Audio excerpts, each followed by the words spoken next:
안녕하세요. 저는 40대 여성입니다. 여러분은 살면서 누군가에게 복수를 해본 경험이 있나요? 저는 있어요. 제 모든 걸 걸고 저를 배신한 전 남편과 신모에게 복수했죠. 누구에게라도 그 사연을 털어놓고 싶어 이렇게 썰밤의 문을 두드리게 됐는데요. 아직은 떠올리기만 해도 너무 고통스러운 과거라서 부디 쓴소리보단 따뜻한 격려의 말씀 부탁드려요. 원래 저는 나름 행복한 인생을 살았어요. 작은 사업체를 운영 중인 아버지와 가정주부인 어머니 슬하에서 유복하게 컸고요. 서울에 있는 모 대학을 졸업한 뒤 어린 시절부터 꿈이었던 항공사 승무원이 됐죠. 일은 힘들었지만 그래도 성취감과 보람이 있었어요.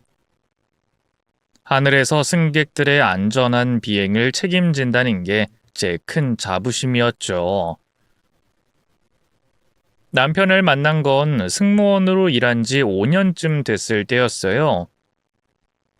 주변 친구들도 하나둘 시집을 가기 시작하고 부모님도 만나는 남자 없냐며 슬슬 결혼 압박을 주던 시기였죠.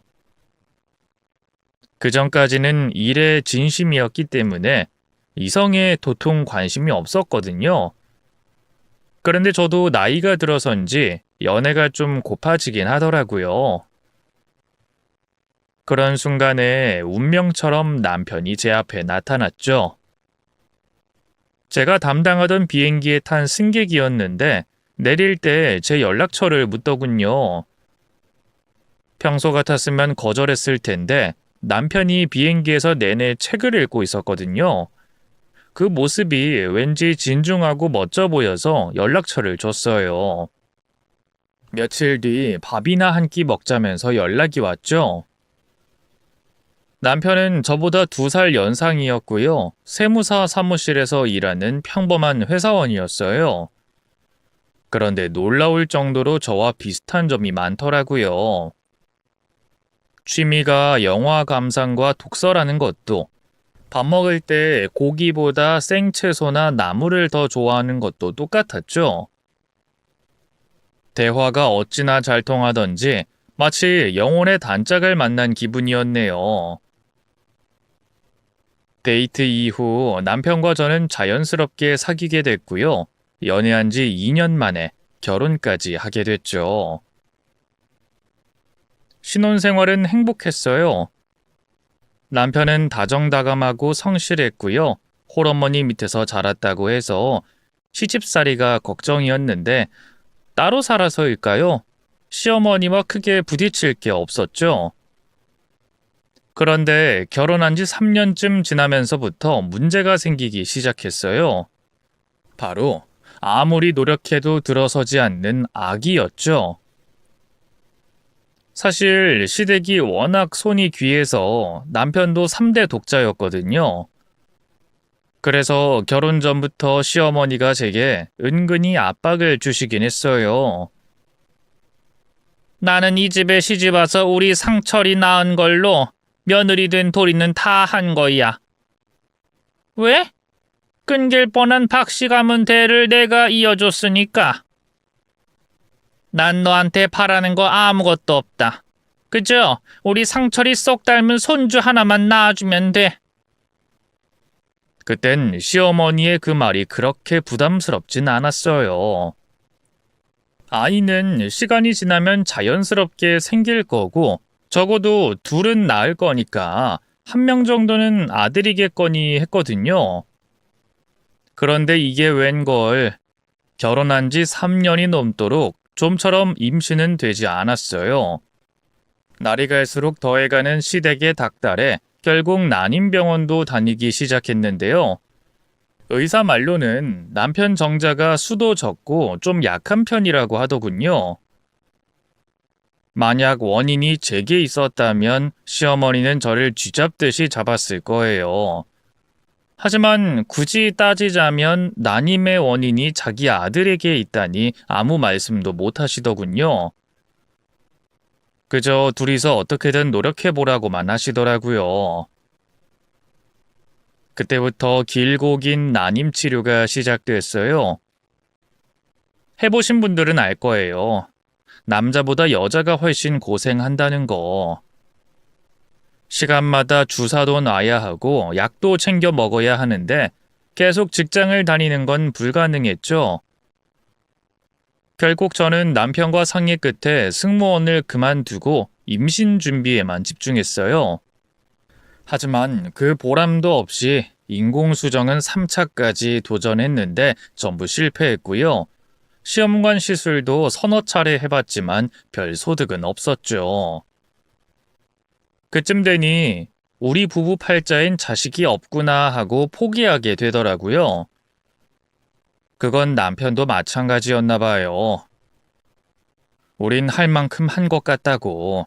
자연스럽게 생기는 거면 모를까 병원은 이제 그만 다니자고 하더군요. 제가 고생하는 것도 더 못 보겠다면서요. 저는 그런 남편의 뜻을 받아들였어요. 당연히 시어머니는 난리가 났지만 남편이 완강하게 나오니 더 뭐라고 못하시더군요. 사실 그쯤에 저는 극심한 스트레스로 우울증에 시달리고 있었거든요. 가장 큰 원인이 난임 치료였기에 중단하고 나면 모든 게 좋아질 거라고 생각했어요. 하지만 우울증은 날이 갈수록 더욱더 심해졌죠.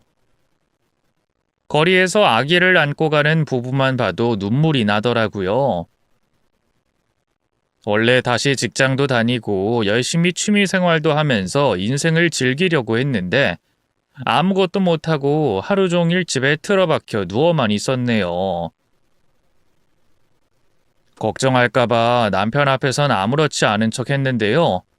몰랐는데 남편도 아이 가지는 걸 포기하면서 자기 인생을 다시 돌아보게 됐나 봐요.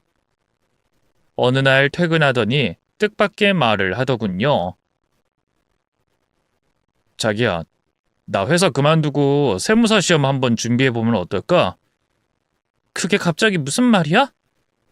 아니, 세무사 따까리 짓 하는 것도 젊어서 못 모를 때나 할 수 있던 거지. 이제 나도 30대 후반인데 언제까지 이렇게 살 수 없을 것 같아. 세무사들 갑질도 지치고 연봉은 매년 동결이고 사실 나 하는 일이 세무사 하는 일이랑 크게 다를 것도 없잖아. 그 인간들이 허구한 날 일 떠넘겨서 실무는 거진 내가 다 보고 있는데 돈은 다 그 인간들 주머니 속으로 들어가는 거 너무 열받아. 더럽고 치사해서 못해 먹겠다고. 까짓거 세무사 나도 한번 해봐야겠어. 그치만 세무사 시험 엄청 어려운 거 아니야? 쉽게 붙기 힘들 텐데. 걱정하지 마. 내가 돌아가신 아버지 닮아서 공부머리가 있거든. 뭐 실무 일하면서 쌓은 경험도 있고 1년 바짝 준비하면 가능할 거야. 우리 모아둔 돈으로 아껴서 살면 1년은 어떻게든 버티지 않겠어? 남편이 학창시절에 공부를 잘했다고 듣긴 했어요. 대학도 나름 명문대를 나왔고요. 남편 소원이라는데 두 눈 딱 감고 1년만 지지해주기로 했네요. 애도 없겠다. 남편이나 저나 사치 않은 성격도 아니겠다. 남편의 월급 상당 부분을 저축하고 있었거든요. 계산해보니 1년 정도는 수입 없이 어떻게든 버틸 수 있을 것 같더라고요. 정 힘들면 경제적인 여유가 있는 친정 부모님에게 손을 벌려도 될 일이었고요. 남편은 정말 열심히 공부했어요. 밥 먹고 자는 시간을 빼면 하루 종일 책과 씨름했죠. 하지만 세무사 시험이라는 게 만만하게 볼 게 아니더라고요. 그렇게 열심히 노력했는데도 남편은 이듬해 시험에서 큰 점수차로 낙방했어요. 2차는커녕 1차에서 탈락이었죠. 첫 시험이라서 실전 경험이 부족했어. 1년 해보니까 이제야 좀 어떻게 공부해야 할지 감이 잡히는 것 같은데 자기, 나 딱 1년만 더 해보면 안 될까? 그동안 공부한 게 너무 아까워서 이대로 포기하고 싶진 않아. 한 번만 나 더 믿고 기다려주라. 남편이 그렇게까지 말하는데 어떻게 안 되겠다고 하겠어요. 결국 알겠다고 1년만 더 해보라고 했죠. 부족한 생활비는 친정 부모님에게 얘기해 빌리기로 했네요. 그런데 참 하늘도 무심하시죠. 남편이 다시 공부를 시작하고 2달쯤 지났을 때 친정 아버지가 하던 사업이 부도가 났어요. 직원 중 한 명이 회사 자금과 거래처에서 받은 대금을 횡령해 도망갔거든요. 이미 해외로 잠적해버려서 잡을 길도 요원한 상태였죠. 충격받은 아버지는 뇌졸중으로 쓰러져 버렸고요. 손 쓸 새도 없이 1달 만에 세상을 떠나고 말았습니다. 그리고 이게 무슨 운명의 장난인지 그로부터 몇 달 뒤 어머니도 심장마비로 급사하고 말았어요. 그렇게 연달아 부모님을 떠나보내고 나니 제정신으로 살 수가 없더라고요. 우울증이 재발하면서 방 안에 틀어박혀 울기만 했죠. 그런 제 곁을 지켜준 건 다름 아닌 남편이었어요. 남편은 본인 공부도 잠시 미뤄두고 친정 부모님 장례식장에서 상주로서 최선을 다했고요. 그 뒤로도 한동안 집안 살림을 도맡아 하며 저를 보살펴줬죠. 하지만 그렇게 2달 정도 지났을까요? 어느 날 남편이 그러더라고요. 자기야, 나 이제 그만 공부에 집중해야 할 것 같아. 다시 학원이랑 독서실도 나가려고. 이러다 올해도 낙방할 것 같아서 미안해. 아니야, 미안하긴 뭐가 미안해. 나야말로 당신 시험을 까맣게 잊고 있었네. 난 신경 쓰지 말고 얼른 공부해. 고마워. 근데 이번 달에 학원비랑 독서실비 내야 하는데 우리 모아둔 돈은 다 썼지? 그건 옛저녁에 다 바닥났지. 상속 절차는 다 밟았어? 그래도 장인어른 재산이 꽤 됐잖아.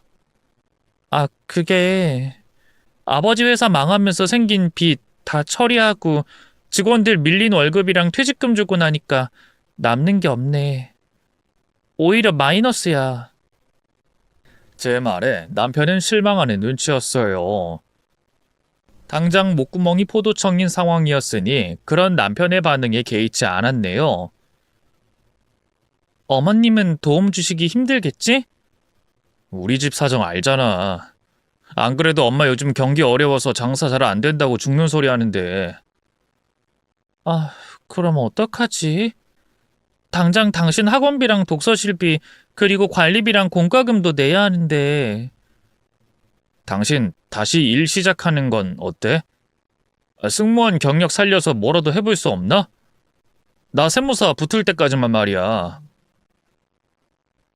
제가 부모님 돌아가시고 힘들어하는 걸 뻔히 알면서 일을 권하는 남편에게 좀 서운하긴 했어요. 하지만 남편이 세무사 시험에 오죽 진심이면 저럴까 싶더라고요. 어쨌든 당장 집안의 생계를 책임질 수 있는 건 저뿐이었어요. 그걸 인지하고 나자 오히려 마음이 편안해지더군요. 그냥 무력하게 집에서 시간을 보내는 것보단 밖에서 뭐라도 하는 게 우울증에도 도움이 될 것 같았죠.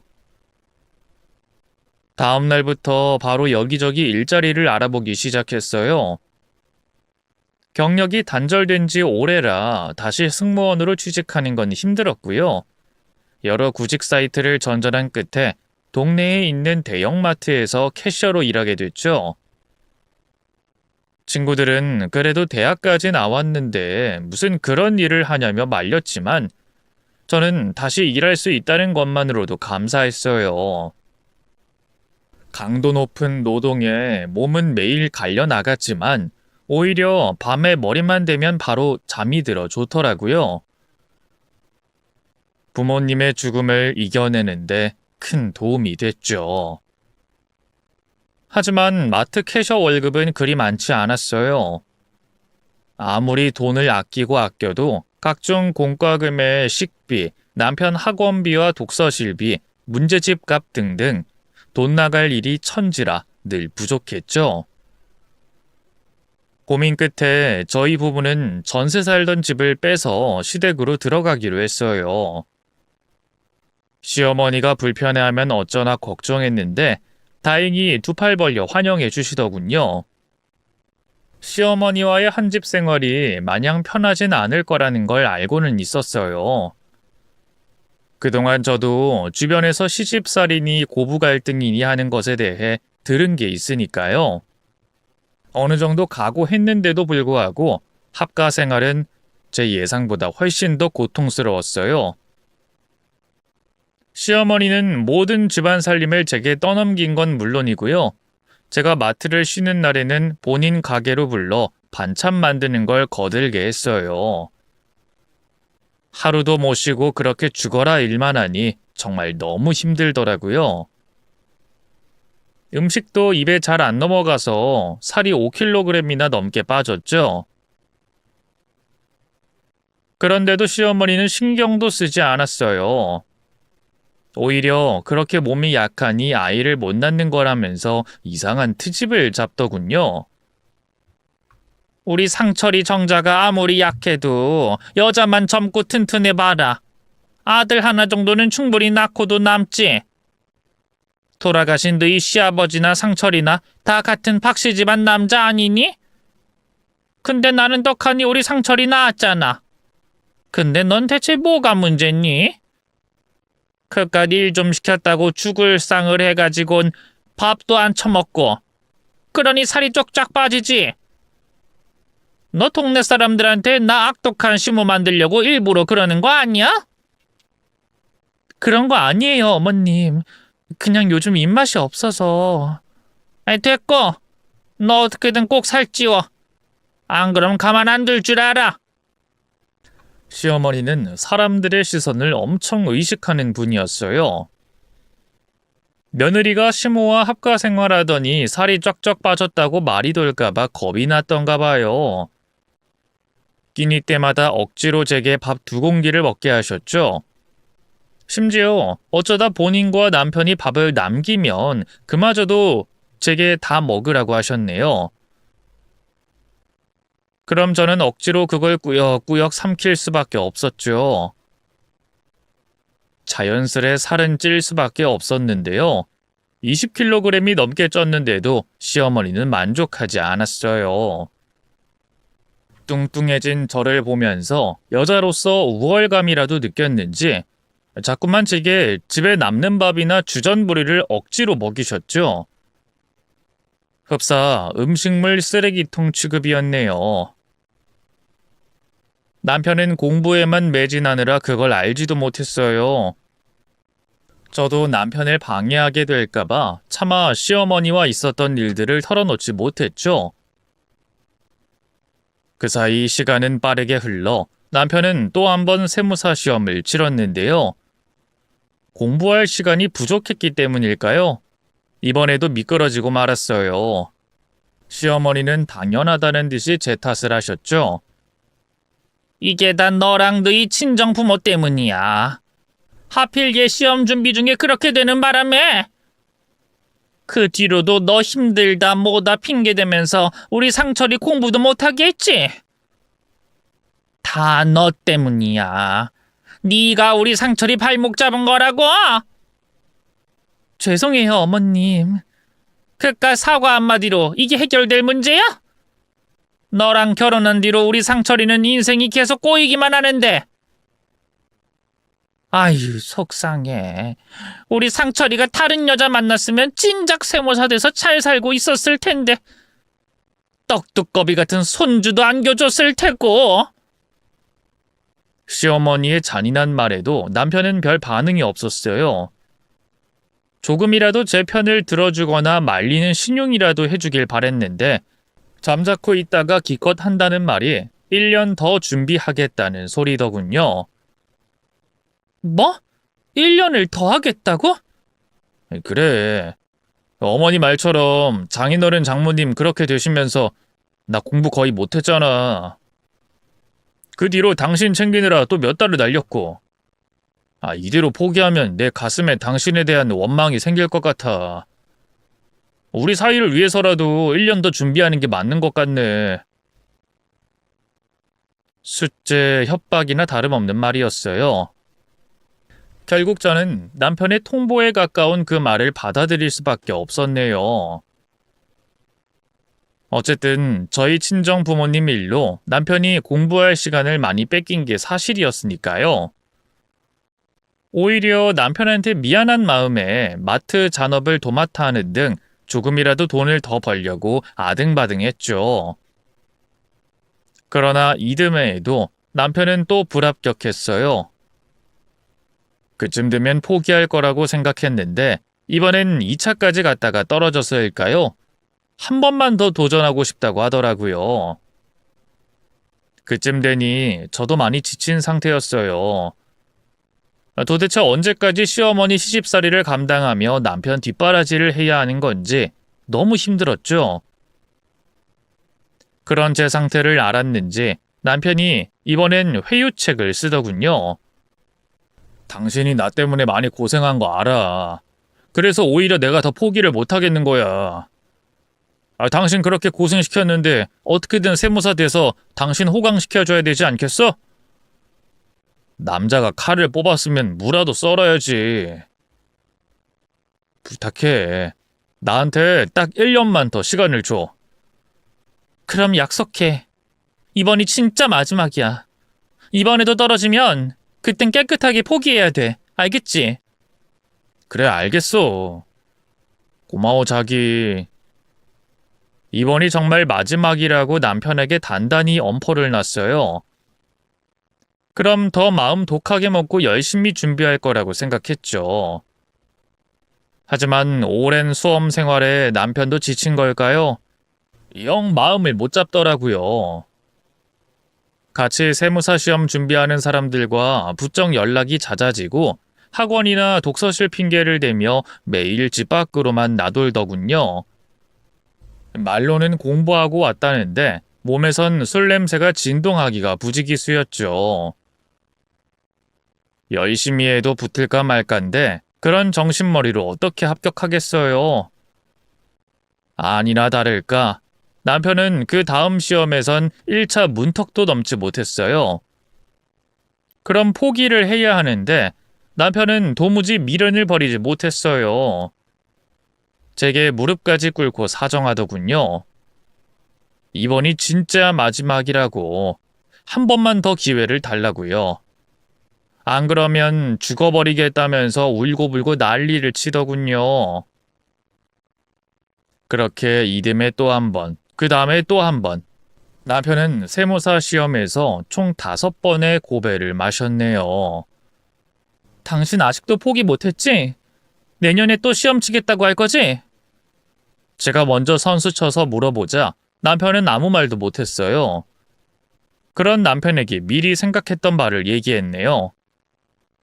그래, 시험 봐. 근데 진짜 내년이 마지막이야. 만약 내년에 또 떨어지면 나 당신하고 이혼할 거야. 뭐?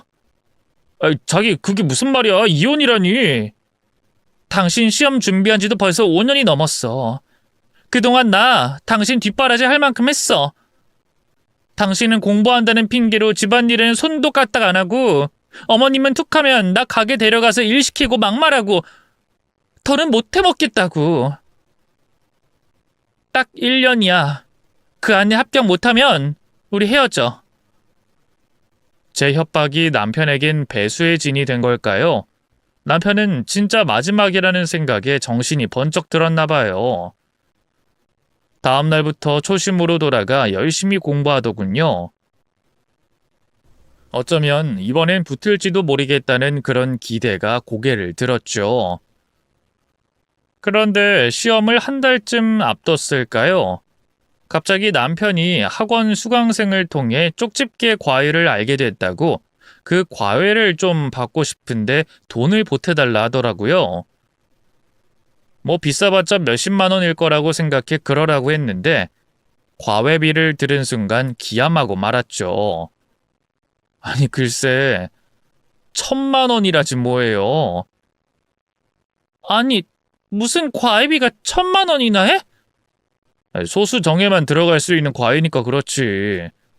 그 사람이 찍어준 문제는 100% 시험에 다 나온대. 말도 안 돼. 사기 아니야? 아니야, 믿을 만한 친구한테 얻은 고급 정보라고. 이번이 마지막인 만큼 나도 할 수 있는 건 다 해보고 싶어. 그치만 1,000만 원이 무슨 남의 집 개 이름도 아니고 그 큰 돈을 당장 어디서 구해? 은행에서 빌리면 안 되나? 당신 꾸준히 일했으니까 대출 나올 것 같은데. 아무렇지 않게 1,000만 원을 대출하라는 남편의 말에 입이 떡 벌어졌어요. 그러자 남편이 변명하듯 말을 보태더군요. 나도 알지. 1,000만 원 큰 돈인 거. 그치만 내가 세무사만 되면 그 정도 금액은 한 달 만에도 벌 수 있는 거 알잖아. 미래를 위한 투자라고 생각하고 마지막으로 한 번만 더 도와주라. 진짜 마지막인데 조금의 후회라도 남기고 싶지 않아. 할 수 있는 건 다 해보고 싶다고. 결국 저는 남편의 애원에 못 이겨 은행으로 가 대출을 알아봤어요. 남편은 일을 그만둔 지 오래라 대출 불가였고요. 그나마 제가 정기적인 수입이 있어 돈 1,000만 원을 빌릴 수 있더군요. 그 큰 돈을 대출받아 남편 계좌로 보내는데 어찌나 심장이 벌렁벌렁 하던지요. 남편은 고맙다면서 합격으로 보답하겠다며 큰소리 치더라고요. 시간은 빠르게 흘러 합격자 발표 당일이 됐어요. 싱숭생숭한 마음으로 마트에서 일하고 있는데 남편에게서 전화가 오더군요. 받자마자 남편이 감격에 찬 목소리로 입을 열더라고요. 여보, 나 합격했어. 합격했다고. 진짜야? 진짜 붙은 거 맞아? 5번이나 확인했어. 합격 맞아. 당신 그동안 정말 고생 많았어. 고생은 무슨. 당신이 공부하느라 더 힘들었지. 그토록 기다리던 소식에 절로 눈물이 나오더군요. 그날은 큰맘 먹고 마트에서 비싼 소고기와 술, 과일을 잔뜩 샀어요. 그리고 집에 돌아가 새 식구가 조촐하게 축하 파티를 했죠. 시어머니도 눈물까지 흘리며 감격하셨는데요. 기쁨에 겨워 술을 많이 드시더니만 피곤하다며 일찍 잠자리에 드셨어요.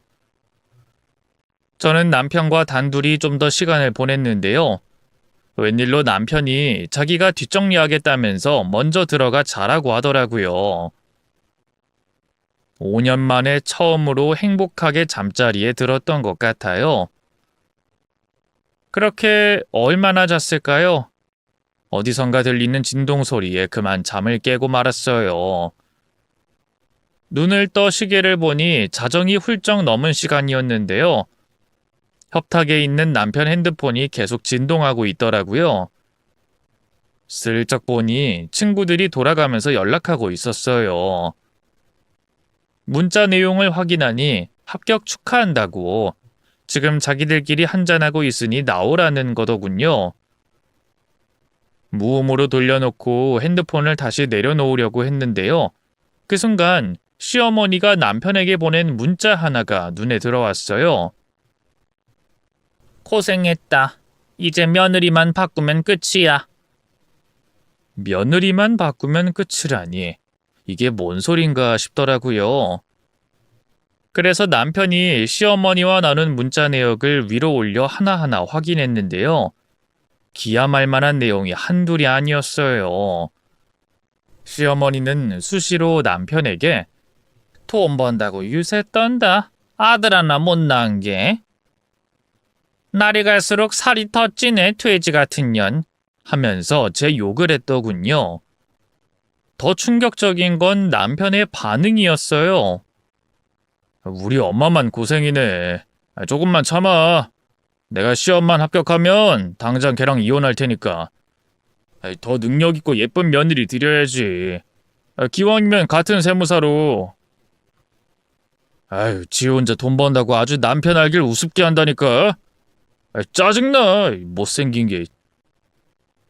남편은 시어머니의 말에 동조하는 건 물론 시험만 붙으면 저랑 이혼할 거라면서 큰 소리를 치고 있었어요. 모자가 저를 아주 호구로 본 거였죠. 뒤통수를 한 대 맞은 것처럼 머리가 얼얼했어요. 이제 시험도 붙었으니 며느리를 바꾸자는 말에 남편은 이렇게 답장했더군요. 엄마, 아직 일러. 조금만 기다려. 바로 이혼하는 건 사람들 눈이 있으니까 좀 그래. 한 1년 정도? 뭐 천천히 시간 두고 갈라서야 될 것 같아. 시어머니는 그냥 바로 이혼하라고, 한 살이라도 젊을 때 결혼정보회사에 등록해야 조건 좋은 여자를 만난다면서 남편을 설득했어요. 그러자 남편은 또 이렇게 문자를 했더군요. 안 돼. 이 바닥이 얼마나 좁은데. 세무사 되자마자 이혼하면 조광지쳐 버린 놈이라고 얼마나 손가락질 받겠어. 미정이가 5년 동안 나 뒷바라지 했던 거 내 주변 사람들이 다 아는데. 그것도 그렇네. 아휴, 걔는 참 끝까지 네 발목을 참는구나. 부모가 부자라서 결혼시킨 건데 그 재산도 죄다 날려먹고 아들도 못 낳고. 아휴, 정말 쓸모없는 년이야. 남편과 시어머니의 모욕적인 문자에 온몸이 덜덜 떨렸어요. 그래도 하나뿐인 가족으로서 믿고 의지했는데 이렇게 검은 속내를 감추고 있었을 줄이야. 세상이 무너지는 기분이었죠. 충격적인 사실은 거기서 끝이 아니었어요. 혹시라도 제가 모르는 비밀이 더 있을까 싶어 남편의 핸드폰을 뒤지기 시작했는데요. 야밤에 연락 오던 친구 중 한 명 이름이 김철수로 저장돼 있었는데 계속 사랑한다는 둥, 같이 자고 싶다는 둥 이상한 문자가 날아오더라고요. 이상하다 싶어 그 번호를 따로 기억했다가 다음날 공중전화로 전화를 걸었어요. 웬 젊은 여자가 받더군요. 여보세요? 누구세요? 아, 혹시 박상철 씨 아세요? 아니죠, 제 남자친구인데. 근데 그쪽이 우리 오빠를 어떻게 알아요? 충격에 빠져 아무 말도 못하니 상대방이 날카롭게 따져묻기 시작했어요. 뭐야? 왜 전화 걸어놓고 대답을 안 해? 우리 오빠 어떻게 아냐고? 당신 대체 누구야? 내 번호 어떻게 알았어? 만난 지 얼마나 됐어요? 내가 그걸 왜 말해줘야 하는데? 제발 부탁드려요. 저한테 너무 중요한 문제라서 그래요. 그 사람 내 남편이라고요. 제 말에 상대 여자도 큰 충격을 받은 것 같았어요. 유부남인 걸 모르고 만난 것 같더군요. 그럴 리가. 우리 오빠 나 만나기 전까지 여자 손 한 번 잡아본 적 없는 사람이라고 했는데? 그거 다 새빨간 거짓말이에요. 벌써 나랑 혼인신고하고 10년 넘게 같이 살고 있다고요. 그걸 내가 어떻게 믿어? 당신 스토커 같은 거 아니야? 오빠랑 나 헤어지게 하려고 지금 일부러 이러는 거 아니냐고? 못 믿겠으면 가족 등본 떼서 보여줄게요. 일단 만나요. 네? 그렇게 저는 남편의 내연녀와 단둘이 만나게 됐어요. 세상에, 새파랗게 어린 대학생이더군요. 여자는 진짜로 남편이 유부남인 걸 몰랐던 눈치였어요. 반년 전 카페에서 아르바이트를 하는데 남편이 먼저 번호를 따갔고 그렇게 사귀게 됐다고 하더군요. 죄송해요. 전 진짜 몰랐어요. 유부남인 거 알면 절대 만나지 않았을 거예요. 그래요. 따지고 보면 그쪽도 피해자인 거겠죠. 남편하고는 헤어질 거죠? 당연하죠. 걱정 마세요. 안 그래도 요즘 연락도 잘 안 되고 저한테 성의가 없어져서 헤어질 생각하고 있었으니까. 그래요. 잘 생각했어요. 근데 그 인간한텐 제가 알았다는 거 얘기 안 해줬으면 해요. 나한테 조금이라도 미안한 마음이 있다면 부탁할게요. 왜요? 그냥 묻어두고 같이 살려는 거예요? 아니요. 모르면 몰랐지. 다른 여자랑 바람난 남자랑 어떻게 한 이불을 덮고 살 수 있겠어요. 헤어질 거예요. 근데 지금 헤어지면 그 인간만 좋은 거잖아요. 이제 세무사 듣겠다. 돈도 많이 벌고 떵떵거리면서 살 텐데. 어떻게든 복수할 거예요. 근데 그러려면 시간이 필요해요. 악에 바친 제 말에 여자가 놀란 것도 잠시, 이내 결연한 표정으로 고개를 끄덕이더라고요. 알겠어요. 그럼 오빠한텐 그냥 유부남인 거 우연히 알게 됐다고 헤어지자고만 할게요. 여자는 제게 연민을 느낀 것 같았어요. 그게 불쾌했지만 애써 내색하진 않았네요. 고마워요. 앞으로 두 번 다신 볼 일 없었으면 좋겠어요. 그렇게 남편의 내연녀와 헤어져 집으로 돌아왔어요. 며칠 뒤 남편 핸드폰을 몰래 뒤져보니 내연녀는 약속한 대로 남편과 헤어진 것 같더군요. 남편은 꼴에 실연의 상처로 힘들었는지 몇 날 며칠을 술에 잔뜩 취해 들어왔어요. 시어머니는 그런 놈이 뭐가 예쁘다고 꿀물까지 타주더군요. 저는 자는 척하다 화장실에 숨어 모자의 대화를 엿들었는데요. 충격적이게도 시어머니는 남편이 바람 피우는 걸 알고 있었어요. 남편이 술에 취해 내연녀와 헤어졌다며 횡설수설하자 놀라긴커녕 위로하더군요. 차라리 잘됐다, 상처라. 나 그 경인지 뭔지 아는 애 마음에 안 찼거든. 네가 그냥 평범한 회사원이면 몰라. 이제 어엿한 세무사 아니냐.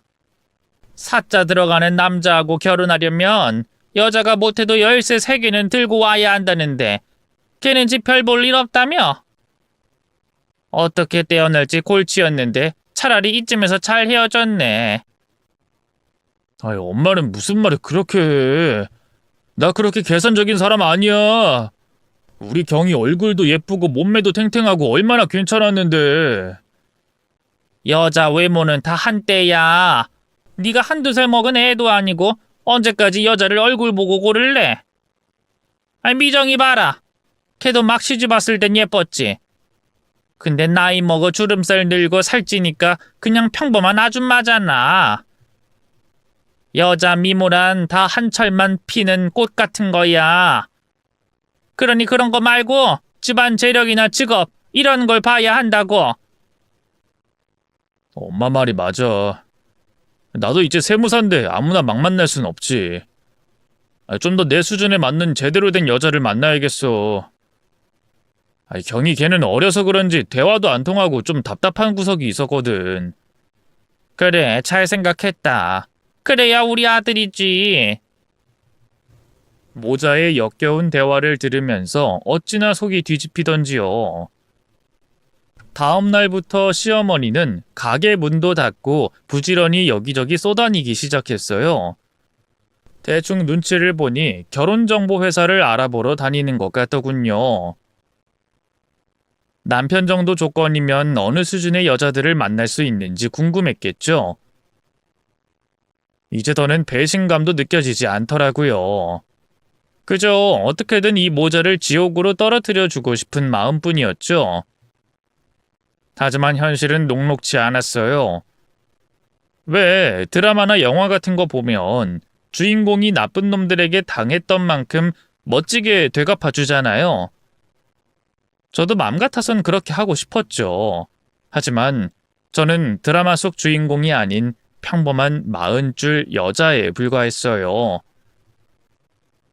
하루도 쉬는 날 없이 죽어라 일했지만 남편 뒷바라지하느라 모아둔 돈도 없고 남들처럼 비빌 친정이 있는 것도 아니었죠. 그때 깨달았네요. 복수도 돈과 힘이 있어야 할 수 있다는 걸요. 제가 할 수 있는 건 이혼밖에 없었죠. 하지만 그게 복수가 될 수는 없었어요. 남편과 시어머니는 이혼하자고 하면 오히려 박수를 치며 좋아했겠죠. 약간의 위자료 정도는 이미 세무사가 된 남편에겐 아무것도 아닐 테니까요. 인터넷으로 알아보니 배우자가 바람을 피워도 받을 수 있는 위자료는 얼마 되지 않더라고요. 그동안 제가 남편 뒷바라지 하면서 쓴 돈에 비하면 푼돈이나 다름없었죠. 너무 억울했어요. 죽고 싶은 심정이었죠. 그렇다고 그런 마음을 남편과 시어머니에게 티낼 수는 없었어요. 제가 모든 걸 안다는 걸 눈치챈 순간 두 사람은 기다렸다는 듯이 이혼을 요구할 테니까요. 그래서 모른 척 두 사람 앞에선 웃는 낯으로 지낼 수밖에 없었네요. 하루하루가 지옥 같았어요. 그날도 그랬어요. 평소처럼 마트로 출근해 간신히 평정을 가장하며 일하고 있었는데요. 갑자기 문자가 오더라고요. 뭔가 했더니 제가 남편 고액 과외 때문에 돈 1,000만 원을 빌렸던 은행이었어요. 이달 대출 이자가 빠져나갔다는 통지였죠. 그 어마어마한 이율에 놀란 것도 잠시, 문득 남편이 시험 전에 돈 1,000만 원을 융통해달라고 했던 게 새삼 이상하더라고요. 도대체 무슨 과외를 받았기에 한 번에 그렇게 큰 돈이 필요했던 건지, 혹시 그 과외 선생이란 작자가 불법적으로 시험 문제를 빼돌려 준 것은 아닌지 의심이 되더군요. 그렇지 않다면 5년 동안 늘 낙방만 하던, 해가 갈수록 공부를 등한시하고 바람이나 피우고 다녔던 놈이 붙는다는 게 말이 되나요? 이거다 싶더라고요. 물론 명확한 물증이 있는 것도 아니었지만 복수할 수 있는 아주 미약한 가능성이라도 생겼으니 어떻게든 파헤쳐봐야 했죠. 퇴근하자마자 바로 집으로 향했어요.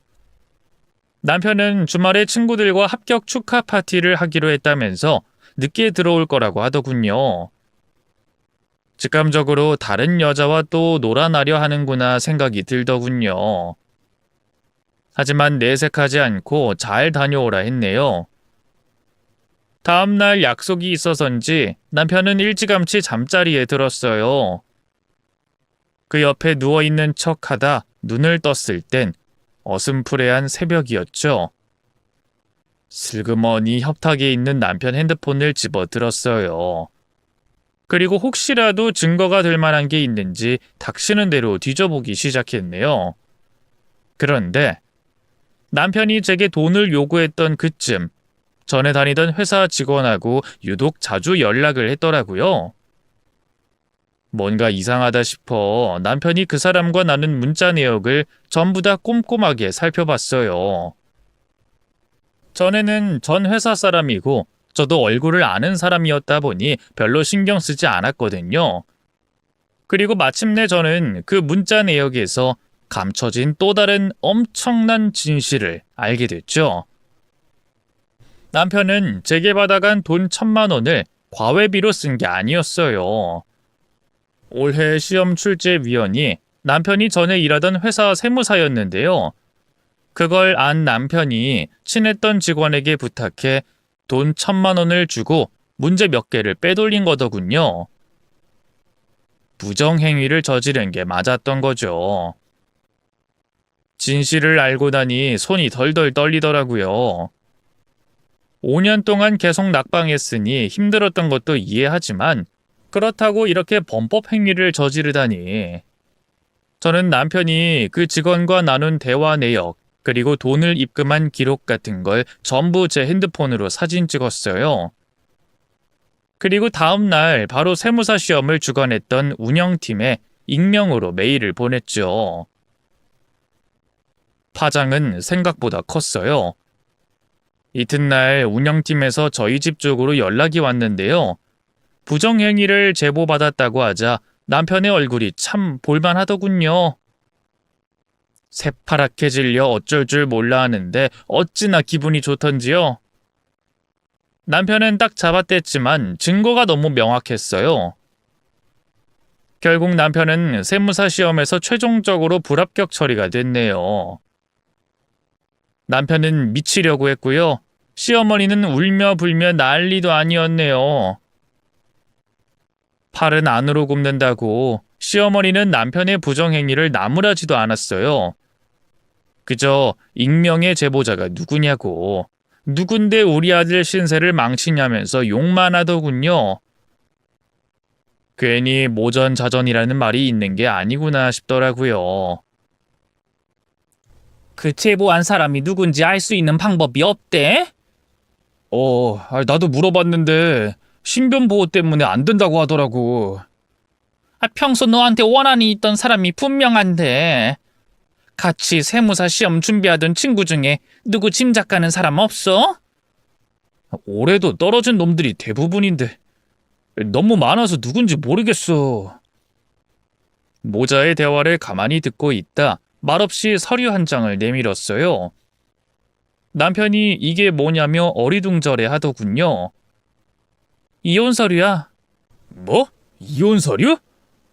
당신 나 합격 취소됐다고 바로 이렇게 나오기야? 어쩜 사람이 그렇게 속물적이야? 내가 속물이면 5년 넘게 너 같은 새끼 뒷바라지하면서 혼자 아등바등 했겠니? 나 모르게 새파랗게 어린애랑 바람까지 피운 주제. 제 말에 남편은 물론 시어머니의 얼굴까지 파리해졌어요. 당신이 그걸 어떻게... 내가 그것만 아는 줄 알아? 너 세무사 합격한 뒤로 나랑 헤어질 생각한 것도 잘난 너희 엄마가 결혼정보회사 다니면서 너 재혼 상대 물색하고 다닌 것도 다 알고 있거든. 다 알면서 왜 지금까지 모르는 척 했던 거야? 왜긴 왜야. 복수할 기회를 노리느라 그랬지. 너 부정행위 저지른 거 고발한 사람이 누군지 궁금해? 나야. 내가 네 핸드폰에 있는 증거 싹 다 찾아서 운영팀에 제보한 거야. 제 말에 남편은 충격받은 것처럼 한동안 아무 말도 못했어요. 그러다 벌떡 일어나 미친 사람처럼 소리를 지르기 시작했죠. 너 진짜 단단히 미쳤구나! 내가 그동안 세무사 되려고 얼마나 노력한지 알면서 그걸 다 알면서 그딴 짓을 저질러? 그럼 정정당당하게 실력으로 합격했어야지. 더럽게 뒷돈이나 주고 문제를 빼돌려서부터? 애초에 네 자리가 아니었던 건데 뭐가 그렇게 억울해? 이게 진짜... 남편은 금방이라도 저를 때릴 것처럼 포악하게 소리를 지르기 시작했어요. 시어머니 역시 잔뜩 흥분해선 제게 온갖 욕을 퍼부었죠. 그런 모자를 아랑곳 않고 저는 미리 챙겨둔 짐가방을 챙겨 현관으로 향했네요. 이제 우린 끝이야. 어디 그 잘난 세무사 시험 계속 쳐봐. 네 머리로는 평생 못 붙을 테니까. 이게 진짜... 너 거기 안 서?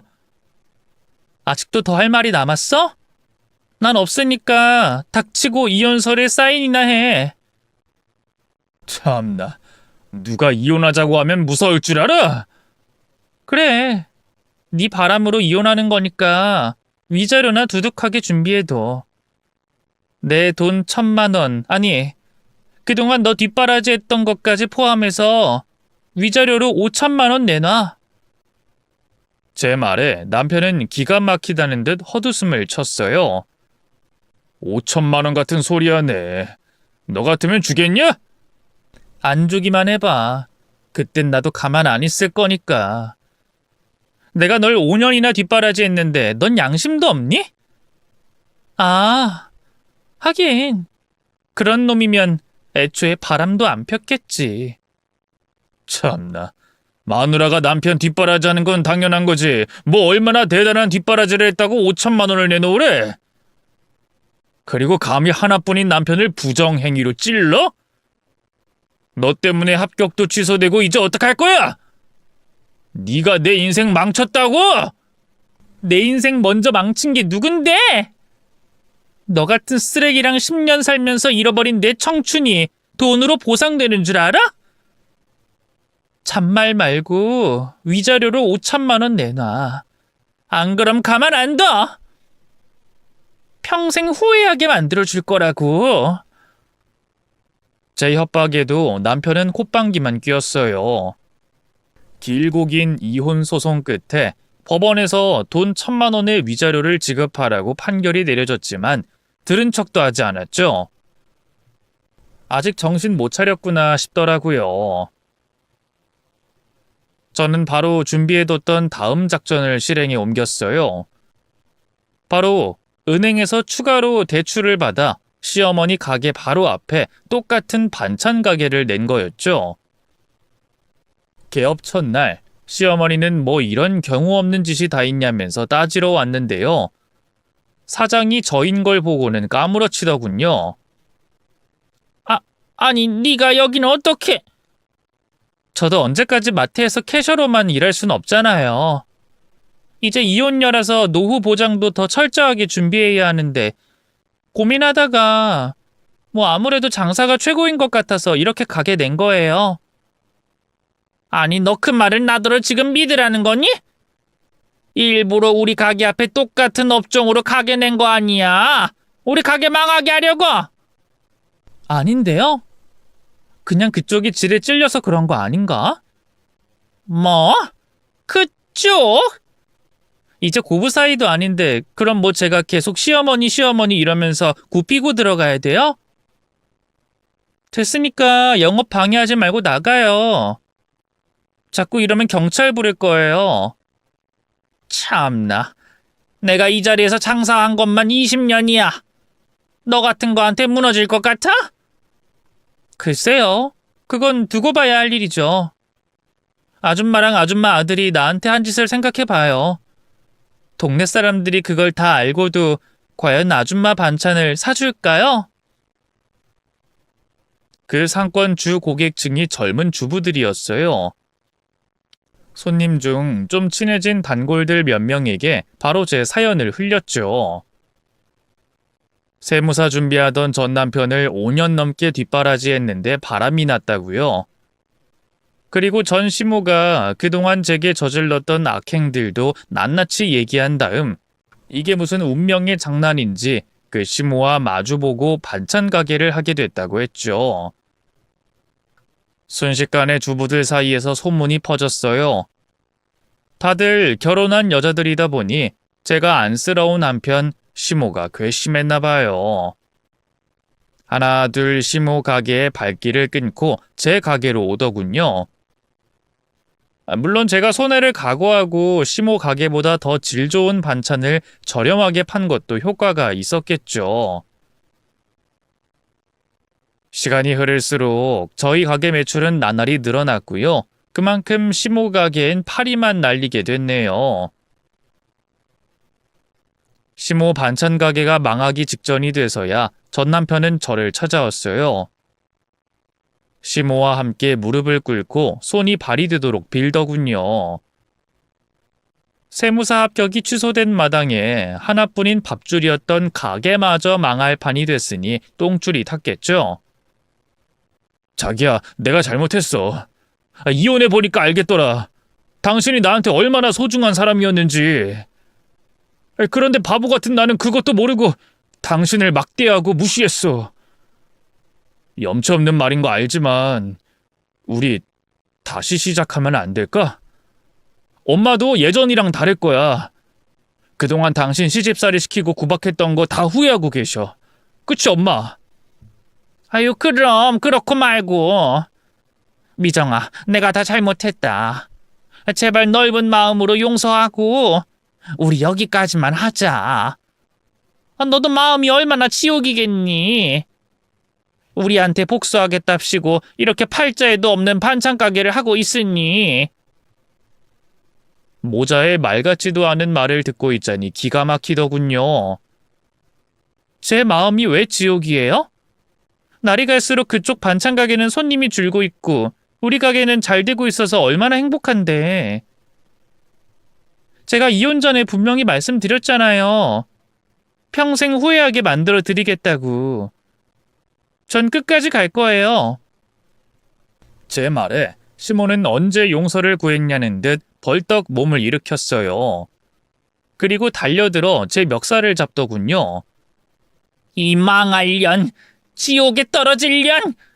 세무사 된 내 아들 합격 취소시킨 것도 모자라서 이젠 우리 모자 밥줄까지 끊어놓으려고 해? 네가 그러고도 인간이야? 옛말에 똥 묻은 개가 겨 묻은 개 나무란다는 말이 있지. 본인들이 저지른 짓을 생각해야지. 5년 동안 뼈 빠지게 뒷바라지했던 조강 지쳐버리고 다른 년이랑 바람난 게 누군데? 저 인간 시험 합격하자마자 며느리부터 갈아치우려고 했던 당신 문자 나 아직도 똑똑히 기억해. 죽을 때까지 안 잊을 거라고. 전 시어머니를 그대로 밀어버렸어요. 그리고 품속에서 핸드폰을 꺼내 경찰에 영업방해죄로 모자를 신고했죠. 막상 처벌받을 게 겁이 나긴 했나 보죠. 둘은 꽁지가 빠져라 허둥지둥 도망가 버렸네요.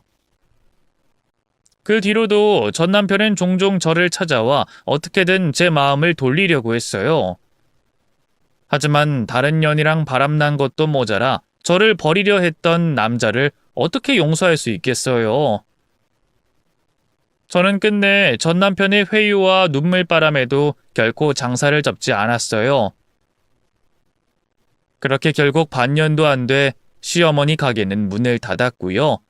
이웃들의 눈총에 못 이겨 남편과 둘이 도망치듯 동네를 떠났죠. 지인에게 듣기론 시모 고향으로 내려갔다고 하더군요. 저는 그런 전 남편에게 연락해 위자료 5천만 원을 내놓으라고 말했어요. 안 그러면 시모 고향까지 따라가서 괴롭혀주겠다고 했죠. 그 말에 덜컥 겁이 났던 걸까요? 전 남편은 가게와 살던 집을 정리한 돈이라며 5천만 원을 그제야 붙여주더군요. 복수도 성공했겠다. 위자료도 받았겠다. 속이 후련할 줄 알았는데 그렇진 않더라고요. 오히려 눈물만 마구 났죠. 그래도 인과응보라는 게 있긴 한가 봐요. 그 모자가 썩 잘 살고 있진 못하거든요. 전 남편은 정신을 못 차리고 여전히 세무사 시험에 목을 메고 있다는데요. 5년을 도전했는데 계속 떨어지고 부정행위로 간신히 합격할 정도라면 사실 그쪽으로는 가능성이 없다고 봐야 하지 않겠어요? 지금이라도 정신 차리고 작은 회사라도 들어가서 밥벌이를 해야 할 텐데 말이죠. 하지만 쓸데없는 아집과 자존심으로 똘똘 뭉친 사람인 만큼 죽을 때까지 세무사 시험만 볼 것 같네요. 그런 못난 아들 때문에 시모는 식당을 전전하며 굳은 일로 돈을 벌고 있다고 해요. 이제 집도 가게도 없겠다. 평생 등골 빠지게 일만 해야겠죠? 모자의 비참한 말로를 알게 된 뒤로도 저는 한동안 힘들었어요. 어마어마한 상실감과 허탈함, 그리고 무력감이 밀려오더군요. 전 남편과 시모처럼 나쁜 인간이 된 것 같아 죄책감도 들었고요. 부디 제가 앞으로 행복할 수 있게, 오직 저를 위한 인생만을 살 수 있게 응원과 위로의 한 말씀 부탁드려요. 아직 쓴소리를 듣기엔 제 마음이 너무 불안정하네요. 이만 글을 마쳐야겠어요. 긴 얘기 들어주셔서 감사합니다. 모두 건강하세요.